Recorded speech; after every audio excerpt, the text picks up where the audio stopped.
In the tradition of Malcolm X, peace be unto you.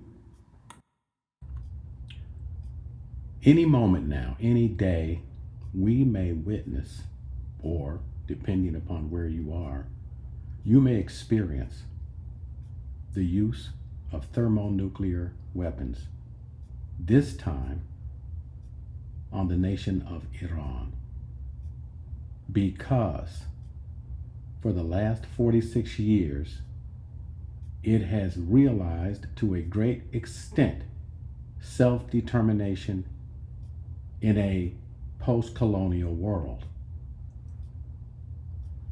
But before we talk more about that, let me just ask you this question. Have you ever watched the movie The Sting? If you haven't, you should, because if you do, you will understand the deceit that has been played on Iran and the world concerning what is now a war raging between Israel and Iran. Who are the con artists? They are many, but the principal actors were none other than President Donald Trump and Benjamin megalomaniac psychopath Netanyahu. They met with Iranian negotiators, then they murdered them. They knew from the beginning of their fake offer to negotiate peace that Israel was going to attack Iran and that Donald Trump would lie. He would deny having had knowledge of Israel's plan. It was all a con game from the very beginning.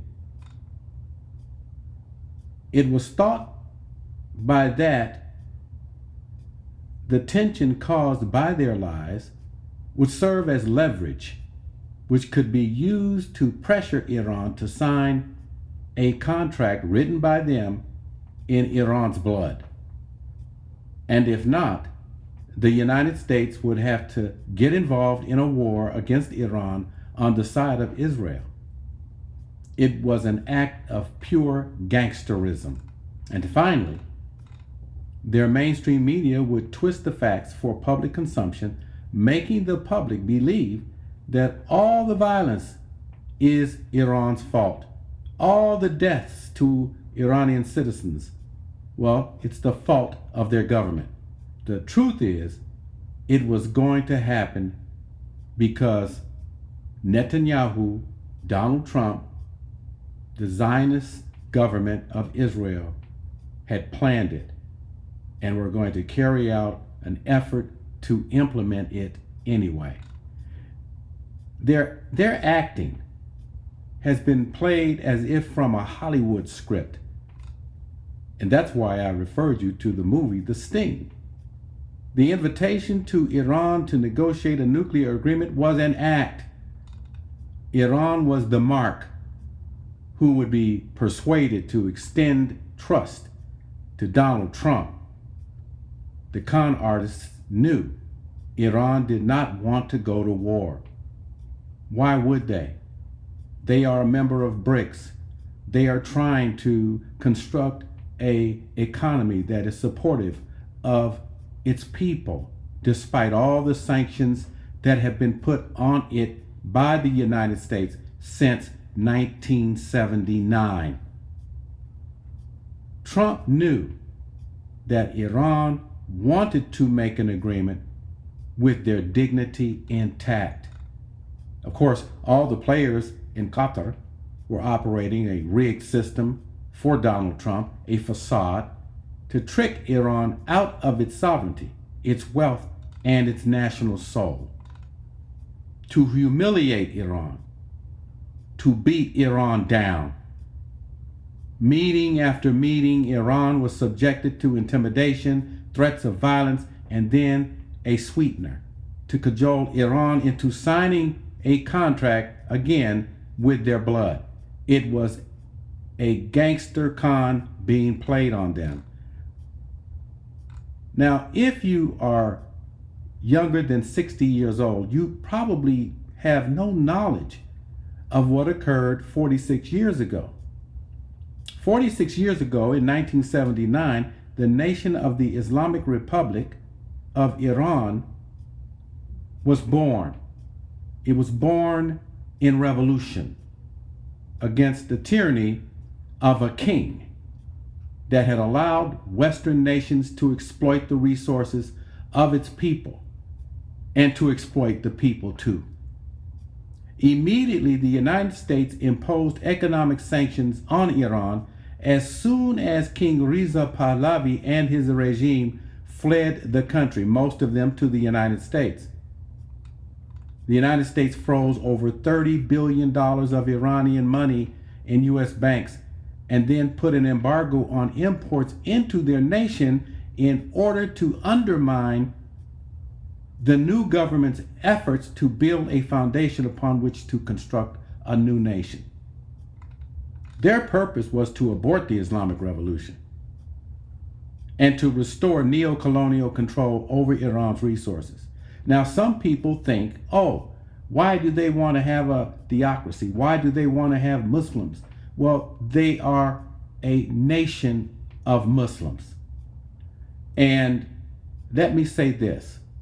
Whether they are Muslims or whether they had been communists or socialists or Buddhists, the United States would have done the same thing because the purpose was to exploit their resources. They could care less what the masses of the people believed as long as NATO countries could exploit their resources. And by the way, they had been exploiting the resources of Iran going back over 100 years before 1979.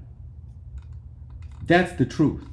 It's not about Shia or Sunni or religion.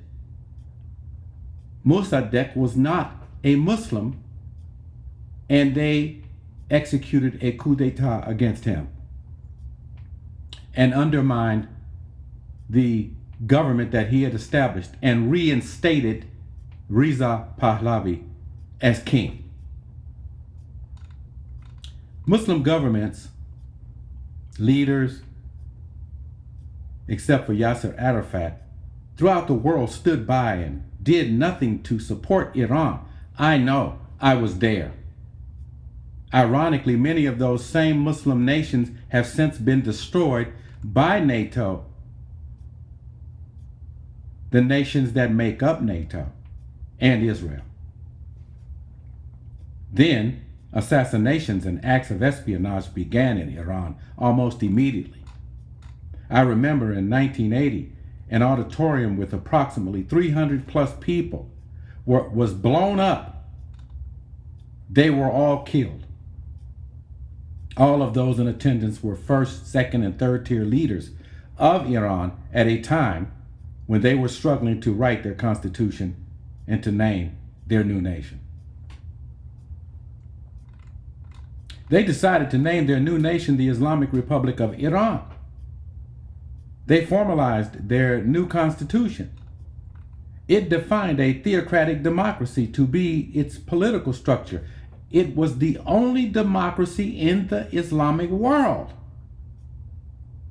The Iranian people endorsed their new national constitution almost unanimously. That same year, in September 1980, Iraq attacked Iran. I was there. In fact, Iraq invaded Iran by crossing the Shuttle Waterway and then into Khuzestan province. Once there, they were able to cut off Iran's oil flow, just as Israel has blown up their oil reserves this last 4 days. Iraq's army left a trail of destruction and death, just as Israel plans to do in Iran now. The United States and Israel instigated and facilitated the Iran-Iraq war. All that the new government of Iran had to fight with were leftover military equipment from the King Reza Pahlavi regime. Iran did not have a professional army. They had a citizens' army. I remember people streaming in from the small villages throughout Iran to take up arms and to challenge the threat to their new nation. They came from all over. They volunteered to fight, not for pay, not for college opportunities, not for medical benefits, but to fight with their heart the people that sought to destroy their national integrity. But assassinations continued. Besides motorcycle drive-bys, a bombing at the Islamic Republican Party headquarters occurred in June of 1981. 74 people died, including a brilliant philosopher, theologian, and poet that I had the opportunity to meet and talk with, Ayatollah Beheshti. Another bombing at the Prime Minister's office in August 1981 occurred. This attack killed Prime Minister Mohammad Javad Bouhanar, President Mohammad Ali Rajai, and 6 other officials. And as recently as 2020, a top Iranian general, Qasem Soleimani, was assassinated by order of Donald Trump. But listen, this is not going to be the same result that occurred in Lebanon, because you are dealing with an institution and there are unlimited intelligent people in line to take up the struggle and to continue it. And that is what happened. The Iran-Iraq war lasted 8 years. It lasted from 1980 to 1990. Iran was on the verge of winning the war, having driven Iraq out of its territory. But then the United States sanctioned the use of 1,800 tons of mustard gas, as well as a nerve agent called, and I'm going to just give you the word tabun. I was there, I saw many soldiers who had been damaged, many for life. Many of my friends that I had gone to college with died in that war, and some of them due to exposure to mustard gas. Both of those gases were and are prohibited by the Geneva Convention. It killed and maimed thousands upon thousands of Iranians. 100,000 Iranian civilians died, along with over 188,000 of its soldiers, many of them from mustard gas. Some of the survivors suffer to this day, as I stated. Iran paid a great price. They paid in blood to stand on the square for their nation. Now, the sanctions continue, just as they do in Cuba.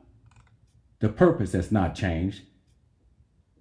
Colonial powers, the old empires, still lust for their resources. It is to destroy the Iranian government now, to decapitate, as they say, their chain of command.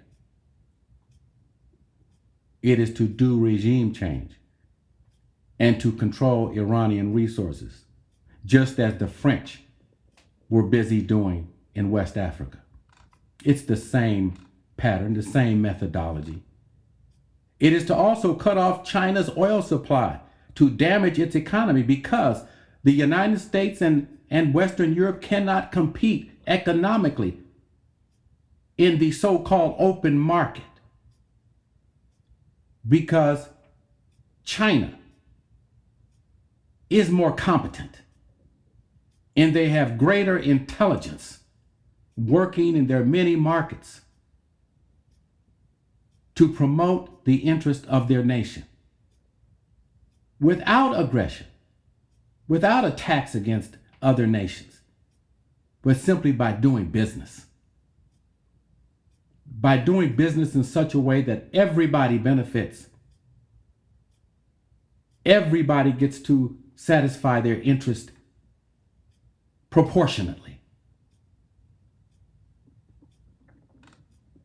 But the United States, of course, wants to put military installations on all the borders surrounding China and Russia, because the only card they have left to play is the military card.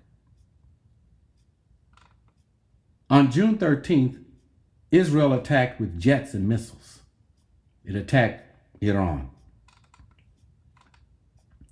Israel is the kind of creature that is good at running the short distance races. It has never had a war that lasted over a few days.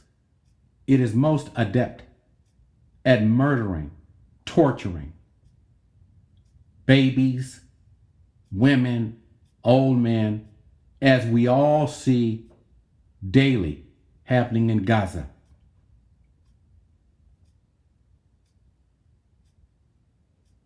But fighting Iran, the Islamic Republic of Iran, the government of Iran, is going to teach them a painful lesson, because Israel has never, ever, ever won a war without the United States being directly involved. They can't. They are not long distance runners. They're not long distance fighters. They can't go 15 rounds. They just can't. They don't have the stamina. Their army does not have the stamina to fight the long fight. And they don't have the demographic capacity. Half their population are women and children. So what should we expect? Even if America drops an atomic bomb on Iran, it will not stop the spirit of struggle in Iranians. In fact, it will make it stronger. And terrible, terrible things then, terrible things, unspeakable things will happen to Israel. It will cease to exist. The lesson for Israel is this: you are face to face with your mortality. Care, truly care for your life. The Muslims in Iran and Pakistan, and increasingly all over the Muslim world, see what has been done by NATO over the last decade and more. And now they are beginning to organize. You must be stopped. You must be stopped. I am Dr. Stephen Nur Ahmed. Peace be unto you.